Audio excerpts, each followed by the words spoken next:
Florida Education Channel actually had its beginning in 1984 when our superintendents said we need a way to communicate and provide instruction to our schools using at that time, instructional television fixed service system. The Federal Communications Commission had set aside a set of frequencies for schools. And we applied for those and actually was awarded licenses to operate a microwave system.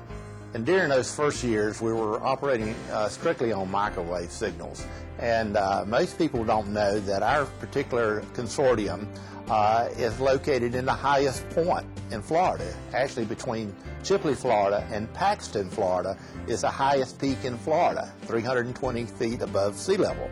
And when you use a point-to-point signal, you have to go over that 320 feet of elevation, as well as about 80-foot pine trees. So towers from Chipley to Paxton would be in a $500,000 range, and our schools couldn't afford that.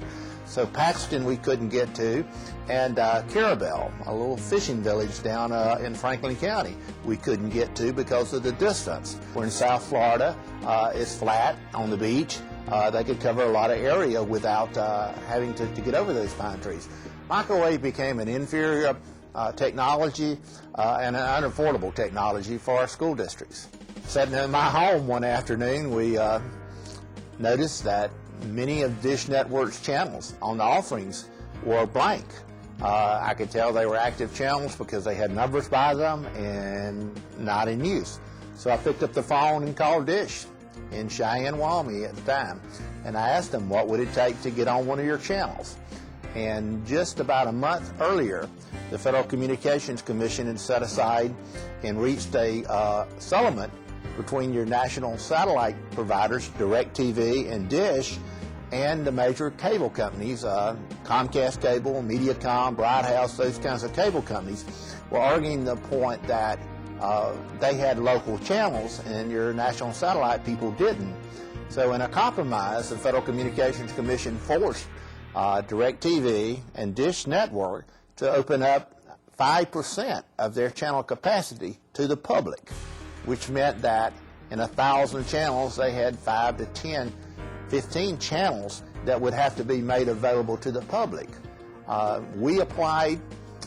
There were 1,000 applicants for the educational side. There were actually 5 stations awarded with an educational theme. The University of California got one, University of Arizona got one, University of Washington got one, Brigham Young University, and us. And of course, you can follow my thought there and realize that we're the only K-12 educational channel in America. I'm very proud of the fact that our programming, the content that teachers have told us that they wanted, is available to them when they want it, any time and place they want it, anywhere in the state of Florida. When we set out in 1984 to answer the question, how are we going to train our teachers and keep them in the classroom and not bring them to our service center constantly, provide training, we thought we would be fortunate to reach our rural schools here in the Panhandle. Now we're reaching schools literally from Hawaii to San Juan, Puerto Rico. And with our video streaming piece, we're reaching school teachers in our armed forces, schools around around the world.